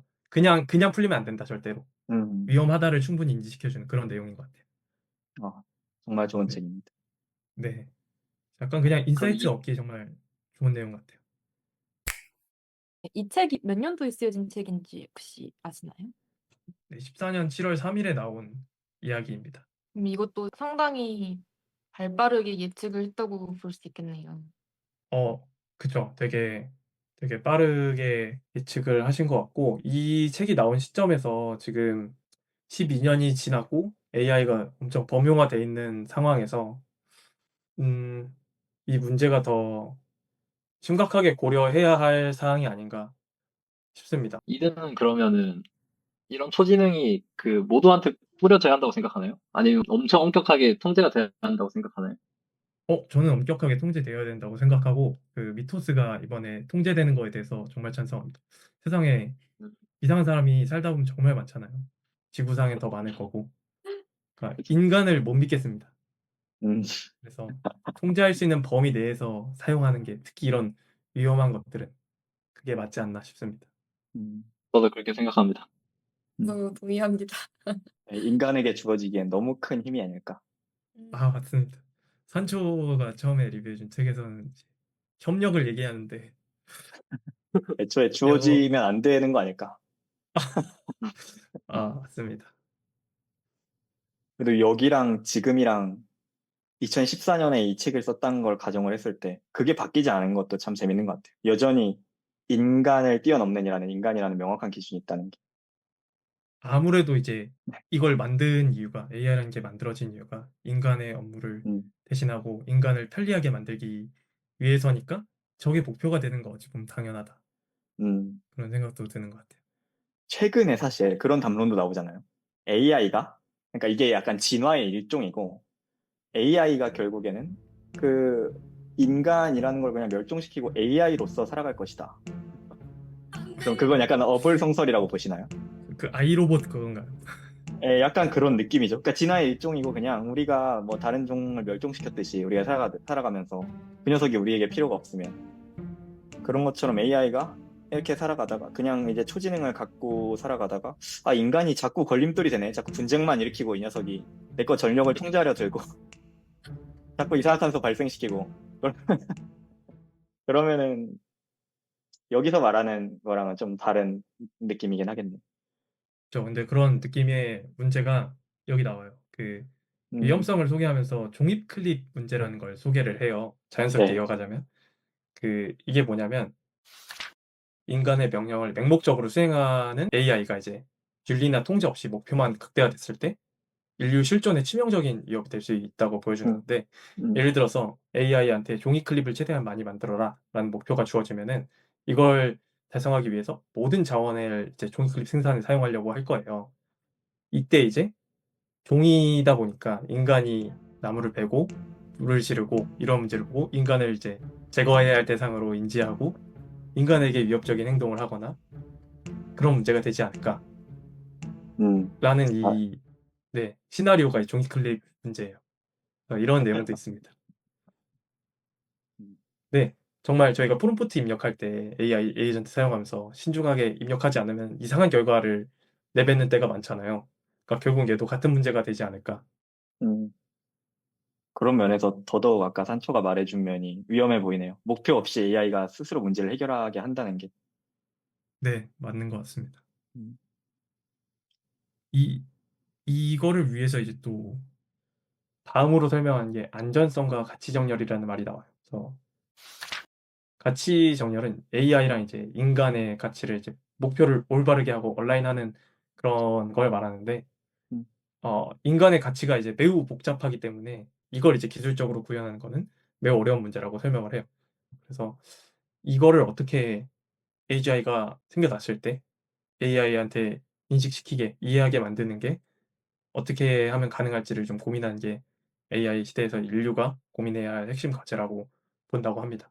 근데 이건 음, 지금도 정말 동일한 것 같아요. 그러면서 제가 사례를 좀 가져왔는데, 이 아까 말씀드렸던 오픈 AI 이 초정열 팀이 결국 이 방금 말씀드린 거랑 같은 정렬인데요. 초정열 팀의 이제 해체와 AI 안전성 논쟁이 있었습니다. 기사를 음, 가져왔는데 2024년에 이 오픈 AI에서 인공지능 AGI 안전을 준비하던 리더가 떠나고 팀이 해체돼 버렸어요. 그래서 이때 좀 논란이 많았는데 제약이 너무 심해졌다는 이유로 이제 완전히 팀을 해체시켜 버리는 큰일이 있었는데요. 이런 음, 걸 보면서 이 가치 정렬이 정말 중요한데 경쟁을 위해서 이렇게 극단적인 선택을 하는 이런 기업들을 좀 통제할 필요가 있지 않을까? 이런 행동들을. 그런 생각이 많이 들었고, 안전성 관련해서 이거는 좋은 사례로 가져왔는데, 이 리토스를 위험하다고 판단하고 배포를 제어한 거는 굉장히 좋은 사례로 보이고, 감당할 수 있는 능력이 생겼을 때 세상에 풀려나는 게 가장 이상적인 형태인 것 같다. 이거 당장 풀면 정말 많은 돈이 됐겠지만 풀지 않고 이렇게 보존한 거는 좋은 판단의 좀 하나의 사례로 좀 보면 좋지 않을까. 그리고 이러한 판단이 이런 사례가 더 많아져야 된다라고 좀 가볍게 생각해 봤습니다. 동의합니다. 또 몇몇 사람들은 사실 저것도 다 마케팅이다. 미토스 그거 엄청 뛰어난 것처럼 포장을 하면서 다음에 기대감을 좀 하입시키는 마케팅이다 이러기도 하는데 마케팅이고 그거를 떠나서 어쨌든 저런 식으로 홍보가 된다는 것 자체는 되게 긍정적인 것 같아요. 네. 안전성 사례가 굉장히 잘 드러난 케이스인 것 같아서 마케팅을 그냥 저렇게 해주면 좋겠어요. 마케팅이더라도. 네, 맞습니다. 계속 영향을 받을 테니까 다른 기업들도. 그쵸. 아무튼 두 가지 사례를 좀 대표적인 AI 회사의 두 가지 사례를 가져와 봤고 어, 결국 경쟁의 위험성도 얘기를 하는데요. 국가 기업들이 경쟁적으로 이제 AI 개발에 나설 경우에 안전보다 속도를 우선시할 수 있다고 위험하다고 경고를 했는데 정말 이런 사례들이 현대에 발생하고 있어서 좀 좋은 것 같지는 않습니다. 그리고 국제적인 협력, AI 안전 연구, 규제와 정책, 투명한 개발 과정 이런 걸 더 밝혀야 되고 이런 게 딱 프레임워크가 잡혀서 잘 규제가 이어져 나가면 좋겠어요. 그리고 이제 결론을 나오면 이 책의 핵심 메시지는 다음과 같았습니다. 초지능은 이제 인류 역사상 가장 강력한 기술이 될 가능성이 있다. 그래서 개발 이후가 아니라 개발 이전부터 안전 문제를 진지하게 고민해야 됐다라는 결론인데 아까 이제 산초가 말했던 것처럼 그 책은 약간 이후를 좀 고민하는 책이었는데 여기는 이전부터 좀 확실하게 진지하게 고민해야 된다는 내용의 주장이 나옵니다. 그리고 모스트롬은 AI 자체를 부정한 게 아니라 인간 사회가 책임감 있게 다룰 준비가 되어야 한다. 때문에 이런 내용들을 좀 공유하고 싶어서 책을 썼던 것 같다라고 생각하면서 이거를 저는 발표를 마치겠습니다. 너무 잘 준비해줬어요. 사례까지. 정말 감사합니다. 감사합니다. 네, 저는 이제 슬슬 빠져나가야 돼가지고 저는 슬슬 자리에서 써보겠습니다. 좋은 책 소개 또 수고하셨습니다. 감사드리고 주말은 이제 끝났지만 또 행복한 네, 한 주 보내시고 언젠가 또 뵈면 좋겠습니다. 수고하셨습니다. 좋습니다. 수고 네, 많으셨습니다. 들어가세요. 네, 들어가겠습니다. 이제 2명의 독일인과 이제 한국인이 소수가 되었습니다. 영수 씨. 슬프네요. 저는 사실 이렇게 얘기하는 걸 좀 좋아해서 얘기하러 나와서 그러니까 이제 요새 저의 삶을 좀 돌이켜 보면은 이제 출퇴근할 때 이제 AI 그러니까 쇼츠를 보고 있고 그 다음에 이제 회사를 가면은 클로드 한 3개 정도 해서 계속 채팅 치고 있고 이제 걔가 이제 대신 코드 짜주고 생각도 이제 대신해주고 이렇게 하고 이제 출퇴근을 하다 보니까 지금 약간 AI의 노예이자 아니면 이제 그냥 단순 도파민에 절여서 살아가는 것 같은 이런 느낌이 들어서 그래서 인간은 무엇인가 그렇게 생각합니다. 발표 자료에 제일 처음에 이제 인간이 승리한 이유는 생각하는 힘이다라고 해서 있어요. 그걸 보면서 인간은 무엇인가 한 번 더 생각하게 됐던 거죠. 저는 이제 딱 그 얘기를 듣고 떠오른 게 제가 생각을 했을 때 아까 말씀드린 것처럼 인간의 마지막 엣지는 창의성에 있다고 보거든요. 그리고 그 창의성은 네.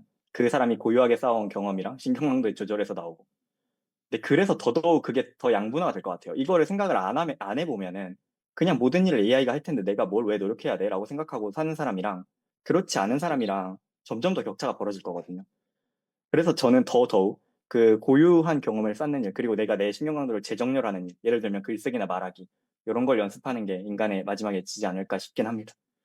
까지가 제가 원래 했던 생각이고, 그래서 자연스럽게 이어가 보면, 이 책을 읽으면서 되게 네, 생각이 엄청 많이 바뀌었어요. 제가 처음에 생각했던 건 저 개인은 아니었거든요. 내가 이 AGI 향후 5년, 10년을 어떻게 버텨내면 내 안위를 이렇게 평온한 생활을 누릴 수 있을까만 생각을 해왔다면은 이 책이 저한테는 굉장히 충격으로 다가왔습니다. 한마디 말로 이 책을 먼저 요약을 하면 기술 발전은 운명이 아니라 선택이다라는 거거든요. 네. 좀 자세하게 풀어보자면 저희는 생각을 할 때 항상 그렇게 생각을 해요. 기술이 발전하는 거는 자연스러운 현상이고, 그리고 그 기술이 발전하면 할수록 생산성이 늘어나고 뭔가 요소가 산출되는 게 많아진다는 거죠. 뭐 쌀을 더 많이 만든다든지 그런 식으로 해서 모두의 생활 양식이 훨씬 더 나아진다. 기술이 진보할수록. 그리고 이거는 저희를 거의 뭐 세뇌시키다시피 한 진리죠. 어떻게 보면 저희가 받아들이기에. 근데 이 책은 거기에 의문을 제기해요. 그게 정말 진리냐? 기술이 발전할 때 인류가 정말 나아져만 왔냐라고 하는 거죠. 아까 영선님이 주셨던 것도 되게 좋은 예시인데 기술 자체에는 사실 선악이 없는 것 같아요. 동의를 만든다라는 거는 그냥 종이를 만든 거고, 종이를 마녀 사냥에 쓸 거냐, 아니면은 종이를 다른 사람들을 깨치는 데 쓸 거냐는 이제 인간이 선택을 하는 거죠. 그래서 이 책은 그런 관점을 되게 극대화해서 말하거든요. 특히 경제적인 관점으로. 그래서 제가 제일 충격이었던 건 뭐냐면, 자본주의 사회를 살고 있는, 특히 저희가 중국이나 러시아나 이런 데서 태어나지 않은 사람으로서 기본적으로 항상 생각을 하고 사는 게 그거인 것 같아요. 기업은 이윤을 추구한다. 그리고 그게 당연한 거다. 조금 더 자세히 가자면 기업은 반드시 주주의 이윤을 추구해야 한다. 그리고 그거에 의한 조정이 자연스럽게 시장에서 나타나면서 생산 비용을 줄이기 위한 방향으로 나타나고 결국에는 생산성을 높이고 인류의 공동 변형을 가져온다. 이 믿음은 저희의 진리죠. 어떻게 보면. 그리고 이게 사실 시작된 게 프리드먼 독트린이잖아요. 요거는 책에는 안 나온 내용인데 저는 이 믿음이 시작된 기점이 그거라고 생각을 해요. 프리드먼 독트린이라고 얼마 안 됐거든요. 1970년에 미국에 오일 쇼크가 있었어요.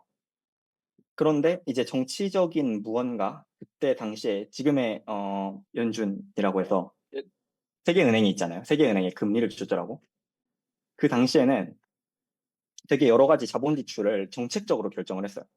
뭐 시장의 논리나 이런 것보다는 그 정부가 따라가는 방향으로 연준도 따라가는 그런 느낌이 있었거든요. 연준의 독립성이 사실 보장이 잘 안 된 거죠. 어떤 일까지 있었냐면은 그 연준 의장이었던 사람이 1970년에 그 사람이 대통령의 목장이나 그런 데 끌려가가지고 이렇게 벼퉁을 했대요. 대통령이 그 사람은. 야, 너 금리 내려. 그래야 내가 다음에 당선되니까. 그렇게 해서 결국에는 마지막에 그 사람이 굴복을 했거든요. 결국에 그 결과로 이어진 게 1970년대, 80년대 오일 쇼크까지 겹치면서 이제 하이퍼 인플레이션에다 스태그플레이션이 동시에 나타나고 막 뭐 미국 경제가 망해가는 그 과정을 거치면서 미국 경제가 지금 다시 여기까지 돌아왔는데 그 과정을 거치면서 생산된 약간 우리의 공유된 믿음 같은 게 있었어요. 야, 정부한테 맡기면은 결국에 안 돼. 걔네는 단기적인 국민들이 왜냐면은 그것만 선택을 하기 때문에 단기적인 내가 지금 내 삶이 나아지는 거 장기적으로 보지 않고 그 사람한테 표를 줄 거고 그렇기 때문에 안 돼. 시장에 맡겨야 돼. 시장은 조금 더 많은 참여자들이 적극적으로 다른 관점을 계속 검토를 하고 그 자기 조정이 더 잘 일어나. 그래서 정부한테 절대 권력을 주지 마. 신자유주의가 답이야라고 이제 부상을 하거든요. 새로운 경제 논리가. 이게 지금까지 저희가 이어져 왔던 거고. 그렇기 때문에 저희는 거기에 의심을 한 번도 안 가졌던 것 같아요. 왜냐하면 저희는 그 세대 이후에 태어났으니까. 대부분의 사람들, 지금의 사회 주를 이루는 사람들도 그렇겠죠. 그래서 저는 그 믿음을 깨주는 게 되게 의미가 있었다고 생각을 합니다. 어떤 식으로 이 믿음을 깨주냐면 산업혁명 얘기를 주로 하잖아요. 특히 요즘 AI의 리더십이라고 하는 사람들이 주로 지창을 하는 게, 야, 이거는 산업혁명이랑 똑같은 거야. 기술이 어떻게 발전을 딱 하면은 너의 단기적인 일자리 사라질 수 있어. 너의 단기적인 삶의 질 아주 잠깐 나빠질 수 있지만 이게 생산력을 엄청나게 끌어올림으로써 다른 일자리가 창출이 되고 또는 일을 할 필요도 없을 수도 있어. 왜냐면은 그 생산된 게 결국 다 누구한테 돌아갈 거야? 너희한테 돌아갈 거야. 그러니까 우리는 그거 걱정할 필요 없어. 이렇게 얘기를 하잖아요. 근데 네. 이 사람은 산업혁명에서 애초에 다른 경로를 봤어요. 산업혁명 초기를 생각을 해보면 방직기가 맨 처음에 나거든요. 그게 뭐냐면은 면직물을 만드는 거죠. 이거 막 예전에는 이렇게 막 짜서 만들었는데 이제 다다다다다 만들어주니까 면직물 생산량이 엄청나게 늘어나요. 근데 그 생각 이제 그러면은 당연히 우리는 그렇게 생각을 하죠. 아, 생산량이 늘어났으니까 면직물 싸게 사고 사람들이 옷도 막 잘 입고 이렇겠네 하는데 사실은 그 당시에는 그렇지 않았어요. 그때 어떤 일이 일어나냐면 면직물 공장에서 일하는 숙련 노동자들 있잖아요. 그 사람들이 다 잘렸어요. 필요가 없으니까 비싸고. 대신 자본가들은 그 아동들을 고용을 해요.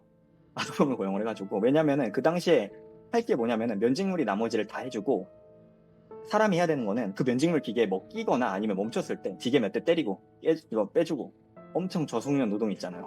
그 정도만으로 더 많은 가치를 창출을 하는 거예요. 그러니까 더 이상 이제 사람들 고용할 필요가 없어진 거죠. 그래서 아동을 데려온 거예요. 심지어 애라도 할 수 있다. 그리고 아동을 왜 데려왔냐? 저희가 여기서 좀 충격적인 게 그 당시에는 그런 사람들이 되게 많았대요. 부모 잃고 거리에 돌아다니는 아동들. 걔네는 임금을 아예 안 줘도 되는 거예요. 그냥 밥만 주면 돼. 잠만 지어주고. 그리고 그 당시에는 그거를 나쁘게 생각을 안 했대요. 대부분의 사람들이 처음엔. 그냥 걔네 지어주는데 이러면서. 그러니까 사회적 비전이 그쪽으로 이미 합의가 돼 있던 거죠.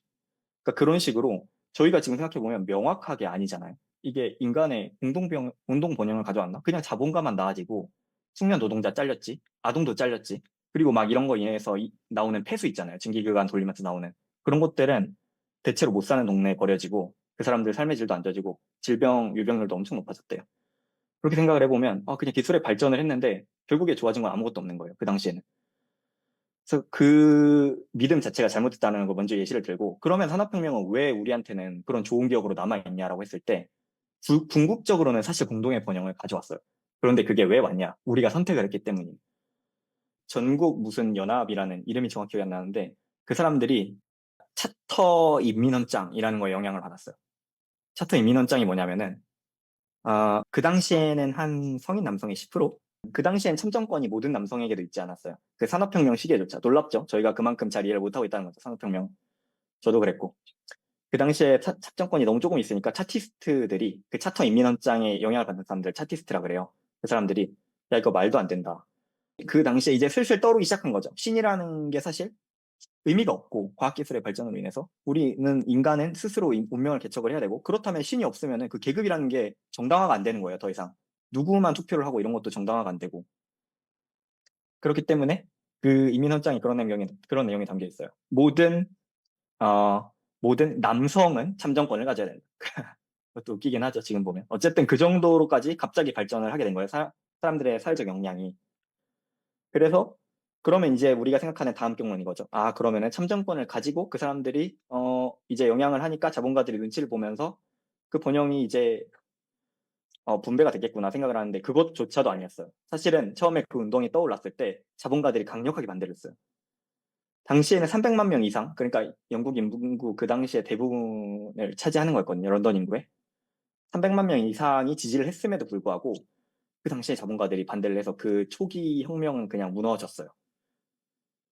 근데 그럼에도 그게 끝까지 유지됐던 이유는 뭐냐면은 소수의 사람들이 그걸 계속해서 주창을 했고, 그리고 그 영향이 퍼져나가기 쉬운 환경이 만들어져 있었어요. 왜냐면은 도시의 밀집이 점점 되고 있었고 사람들이 그 얘기를 나누기 쉬워진 거예요. 그래서 그 자본가들의 강력한 반대에도 불구하고 그 소수의 계속해서 목소리를 낸 사람들과 거기에 동조해준 사람들과 그 동조할 수 있는 환경이 만들어진 덕분에 노동조합 같은 게 결국 성립이 되고, 나중에는 남성의 3분의 2까지 결국에 선거권이 확보가 됐고, 그러고 나서야 비로소 그렇게 방직기로 잘렸던 숙련 노동자들도 그렇고, 다른 기술의 발전으로 인해서 직업이 변경되어야 했던 노동자들도 그렇고, 임금 인상을 받으면서 다른 데에 들어갈 수 있었다는 거죠. 이걸 생각해 보면은 되게 우리가 얼마나 나이브하게 지금 받아들이고 있는가, 기술의 발전을. 이걸 한번 다시 생각해 보게 되는 것 같아요.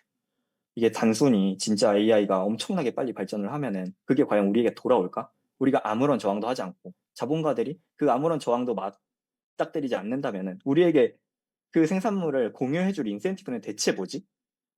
지금까지는 있었을 수도 있어요. 우리가 쌀 만들고, 결국엔 그 사람들 쌀 만들기 싫으니까 우리가 자동차 만들고 이랬는데, 로봇이 그것까지 대체하면 자본가가 우리에게 베풀어줄 인센티브는 대체 무엇인가? 없죠. 솔직히 말하면. 그 부분에서 이 사람은 경고를 합니다. 선택이다. 기술의 발전은 언제나 선택이다. 그럼 우리는 어떻게 할 수 있느냐? 그 선택을 할 수 있는 기량 권력을 만들어야 된다는 거예요. 왜냐면 인간은 필연적으로 자기의 이익을 추구하게 돼 있어요. 그러면은 우리도 거기에서 이익을 추구할 수 있고 그 목소리를 낼 수 있는 환경을 만들어야 된다. 그 기량 권력이 반드시 필요하다라고 핵심을 얘기를 합니다. 상당히 흥미로운데요. 되게 왜냐하면은 재밌죠? 저도 요새 그런 이제 생각을 되게 많이 하거든요. 그러니까 아까 산업혁명이 일어나서 잘렸다고 한 것처럼 이제 옛날에는 이제 저희 뭐 엘리베이터 안내원이라든가 아니면 뭐 버스 안내원이라든지 이제 그런 직업들이 있었는데 그런 것들이 다 사라졌잖아요. 뭐 교통카드가 생겨나고 아니면 뭐 이제 더 편해졌으니까. 근데 결국 그런 사람들이 이제 다 사라졌어도 막 그 일자리가 막 엄청 사라져서 막 공황이 오거나 그러진 않았는데, 요새 AI를 보면은 이제 AI가 엄청나게 발전하고 사람들을 안 뽑고 이제 불필요한 사람들을 자르는데, 그 일자리가 이제 막 그 버스 안내원이 사라져도 다른 일자리가 생겨난 것처럼 AI가 일자리를 만들어낼까에 대한 생각을 되게 많이 하거든요. 음, 저는 아무리 봐도 생겨날 것 같지가 않아서 이제 되게 비관론의 이유도 그런 맥락이거든요. 방금 영수님이 말씀해주신 내용을 여기서 되게 체계적으로 말해요. 명확하게 그러니까요. AI 자체는 그럴 수도 있고 아닐 수도 있다. 근데 지금의 AI 방향은 아니다. 안 만든다. 왜냐하면 그런 조건에는 두 가지가 있다고 얘기를 하거든요. 이게 공유된 번영이 되기 위해서는 아까 말한 한 가지가 기량 권력이고, 이제 두 번째가 그거예요. 생산량의 극적인 확대거든요. 근데 AI가 지금 나아가는 방향을 보면은 사실 산업혁명이나 이런 거, 증기기관이나 이런 거를 발전을 생각을 해보면 기차가 생김으로 인해서 저희가 그 거래를 할 수 있는 양 자체가 엄청나게 늘어나고 그 말인즉슨 이제 내수 경제가 더 한 10배, 20배 이렇게 활성화가 됐겠죠. 그럼으로써 더 많은 인력이 필요해지고 이런 거였는데 지금 AI가 나아가는 방향은 그냥 한 사람의 어떤 인력을 대체하는 것뿐이지 더 많은 생산량을 만들어내거나 하나 하면 아니라는 거죠. 그래서 미미한 발전이라고 얘기합니다. 여기서는 AI의 지금 방향은. 근데 지금 자본의 논리에 의해서 그렇게 가고 있다. 그리고 기량 권력이 없다. 그냥 미미한 발전인데 주주 입장에서 어쨌든 미미한 발전도 그게 10%든 20%든 나의 주식의 순 현금 흐름 증가율로 돌아오는 거잖아요. 그렇게 생각을 해보면 인센티브가 충분하고 그 인센티브를 막을 만한 기량 권력이 없다라고 얘기를 합니다. 그러면은 전체적으로 좀 정리를 해보자면은 인간은 기술이 인류를 풍요롭게 할 것이라는 선입견을 가지고 있지만 그것은 산업혁명 사례를 통해서 사실이 아님 볼 수 있고 부가 축적되더라도 특정 누군가에게 축적이 될 수도 있다. 이것을 나눠 가질 수 있는 거는 사람들이 참정권을 가지고 목소리를 주도적으로 냈기 때문에 우리도 이런 것들을 좀 해야 된다. 이렇게 정리를 할 수 있을 것 같은데 맞을까요? 정확합니다. 네, 정확합니다. 근데 그러면 약간 결국 자본주의를 좀 부정적으로 보는 느낌인데 맞을까요? 아닌가? 그렇지는 않아요. 근데 저도 약간 예상한 어떤 약간 비판적인 생각을 좀 해보자면 그런 생각이 들긴 했거든요. 아니, 우리가 그렇게 규제 만들고 AI 도입 안 하고 해서 물건 가격 그대로 유지되는데 중국에서 AI 엄청나게 만들어가지고 거기는 연필 10원에 파는데 우리 1,000원에 팔면 누가 사겠냐, 똑같은 거를. 그러면 그 기업 다 망하고 결국에는 더 빨리 나라가 망하는 길 아니야? 라는 생각이 들긴 했어요, 저도. 그런데 최근에 또 하나 제가 재밌는 글을 읽었거든요. 이건 네. 아니고 월가에서 제가 이제 구독하는 그 신문 같은 게 몇 개 있는데 거기서 베어 스탠스 임원까지 지내고 월가에 되게 엄청 큰 은행이거든요. 그리고 지금은 베이징 대학교 금융학과 교수인 마이클 패티스라는 사람이 쓴 글이 최근에 하나 있었어요. 거기서 약간 어느 정도의 실마리를 잡을 수 있었던 게 우리가 지금 생각하는 것 자체도 틀렸을 수 있다. 왜냐면은 중국이 그렇게 찍어내니까 우리도 해야 돼라는 거는 자유무역주의가 완벽하다는 전제하에 이루어지는 생각이잖아요. 근데 패티스라는 그 경제학자는 이렇게 말해요. 중국이 지금 전 세계로 실업을 수출하고 있고 이거는 지속 가능하지 않다. 무슨 얘기냐면 중국은 지금 가계 실질 금리가 엄청 낮아요. 그러니까 예금을 하면은 돈을 조금밖에 안 줘. 근데 사실은 그 정도 주면 안 되거든요. 더 많이 남아요. 중국이 은행이 창출하는 금리는. 근데 그 돈이 어디로 가냐? 지금 기업들하고 국가기관에 가거든요. 그래서 사실은 가계의 돈을 뺏어서 거기에 주고 있는 거죠. 그 덕에 지금 기업들이 유지가 되고 막 태양광 그런 거 할 때도 엄청 많이 주잖아요. 지원금. 그런 것들이 유지가 되고 있는 건데 이러므로 인해서 다른 나라에서는 그 따라갈 수 없는 격차가 만들어진다는 거죠. 가격적으로는. 근데 지금까지는 저희가 그거를 받아들였어요. 그렇지만 그 과정에서도 분명히 실업이 일어나긴 했죠. 어쨌든 그런 일이 일어났음에도 받아들였지만 이제는 AI가 나와서 수출되는 실업은 완전히 어나더 레벨일 것이다. 이거는 국가가 감당할 수 있는 레벨이 아니다라고 해요. 그렇기 때문에 하나의 신호탄을 쏜 게 미국이라고 얘기를 하거든요. 트럼프를 보면 이제 보호무역지로 간다. 네, 국가자본주의. 뭐 이게 방향이 어떻다고 말은 안 하겠지만 그 사람의 입장에서는 그게 결국에는 세계가 나아갈 방향이라고 이 사람은 진단을 하거든요. 그 EU랑 일본도 사실 미국이 이제 관세 보호무역주의를 실행을 한 다음에 EU랑 미국도 따라가기 시작했어요. 일본, 한국도 그렇고.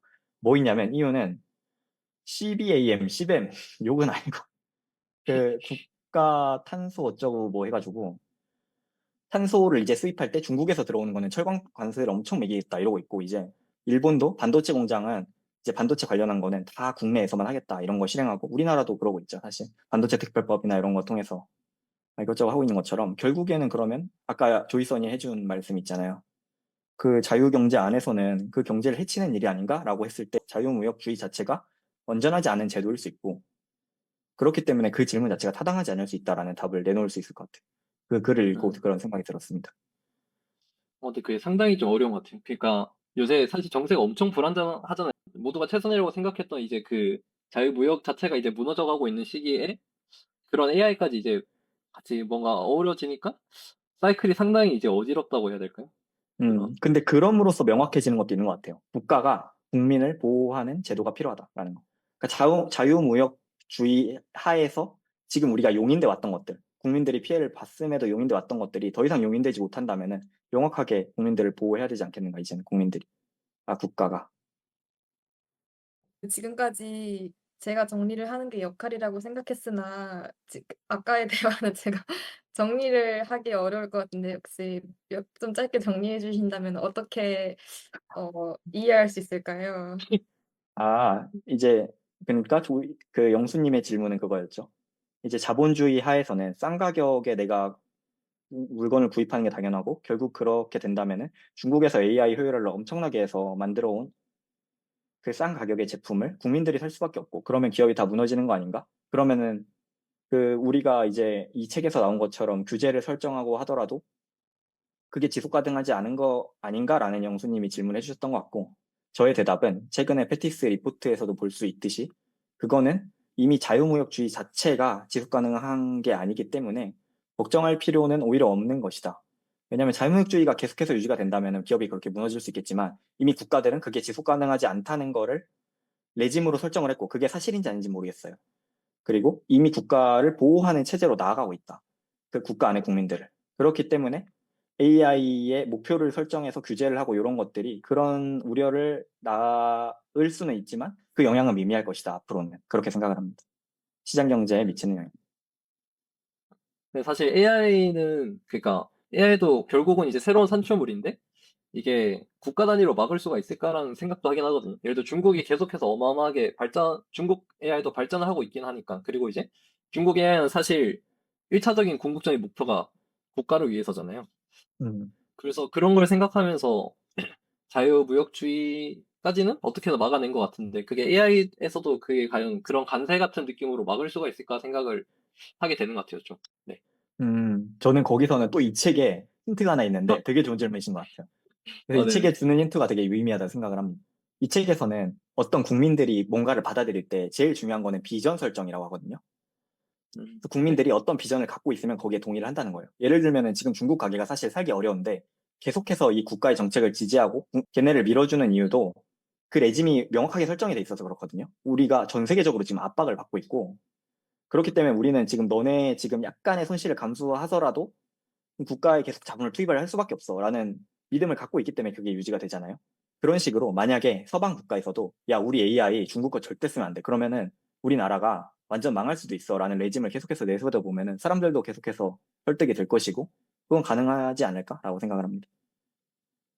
근데 그게 상당히 어려운 게 갑자기 예를 들어 중국 AI는 위험해 라고 갑자기 막는다던가 아니면 뭐 알리익스프레스를 쓰면 안 돼 라고 막는 그런 순간이 다가올 때 과연 그게 실제로 잘 이루어질까에 대한 생각도 하는 것 같아서 좀 네. 음, 그거는 확실히 현대사회에서는 어렵긴 하겠지만 어떻게든 되지는 않을까 싶긴 하네요. SNS가 우리를 지금 세뇌시킨 과정을 보면 그 묘한 과정을 통해서 국가 레짐을 우리한테 정착시키지 않을까. 그렇죠.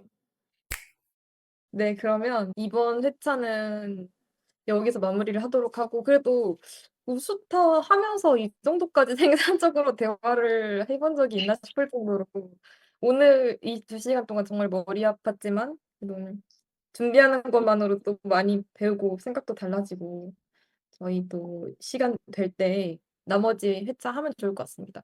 왜냐면은 이 제가 준비한 책인 마침내 특이점이 시작된다라는 책이 어쩌면은 오늘 했던 논의에 대해서 이런 다른 해결책이 있다라고 제시할 수도 있을 것 같거든요. 완전히 다른 느낌의 주장이어서 어, 이거는 꼭 다루고 싶고 이 AI에 대해서 여러 가지 측면이 있을 것 같다고 처음에 얘기했잖아요. 오늘은 약간 인문학적인 과거, 미래 이런 걸 했었고 제 생각에는 한 철학적으로도 조금 토론을 해볼 수 있을 것 같거든요. 그래서 그것도 재밌을 것 같습니다. 네. 그러면은 저희 마칠 때 항상 소감 같은 거 말하고 마무리하거든요. 조이선이 우스타 선배로서 좀 어땠는지 말씀해 주실 수 있나요?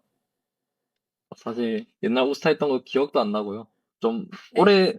최근에 삼척 안 한 지 좀 오래되긴 했는데 원래는 그러니까 6기끼리 했는데 이번에 그 포이 온다 해서 좀 긴장했었는데 역시 이제 다른 그러니까 완전 낯선 사람이 있어서 그런 조금 더 관점이 넓어지는 게 느껴져서 엄청 좋았습니다. 전 뭔가 그래서 약간 하면서 되게 재밌었다. 네, 이상입니다. 감사합니다. 네, 저는 최근에 사실 이런 약간 경제학 책 같은 거 잘 안 읽고 한 분야만 막 읽고 있었거든요. 네, 이번 기회로 또 다른 분야 책도 읽어보고 되게 준비하면서 저도 관점이 되게 넓어진 것 같아서 좋았고 또 얘기하는 것도 재밌었습니다. 네, 되게 재밌는 경험이었습니다. 감사합니다. 초대해 주셔서. 와주셔서 감사합니다. 그러면 와 오늘 진짜 2시간 10분 꽉꽉 채워서 한 것 같고 제가 또 열심히 편집해서 유튜브 업로드 해보도록 하겠습니다. 다시 한번 평소에 소감 네. 안 말하나요? 이게 저 말하고 소감 있는 건가요? 네. 저 너무 좋았다. 그리고 이게 확실히 오늘 말한 그 약간 오늘 그런 얘기도 하셨잖아요. 왜 호모 사피엔스가 인류를 지배하게 되었냐. 뭐 여러 가지가 있었지만 그래도 그 제가 읽은 유발 하라리 씨가 주장했던 거는 지성도 있지만 우리가 협력하는 것 때문에 그게 가장 핵심적인 능력이다. 우리가 오늘 각각의 책을 읽고 또 공유하는 시간 가지고 또 이거를 또 다른 오테코 크루들한테 말을 함으로써 또 우리의 지적인 그런 능력이 조금 더 좋아지지 않았나. 그러니까 그런 것도 좀 생각이 들더라고요. 여기까지가 네, 소감입니다. 그래서 열심히 유튜브에 편집해서 유튜브에 업로드하고 또 다음 회차도 또 찾아뵙도록 하겠습니다. 들어주셔서 감사하고 참여해 주셔서 감사합니다.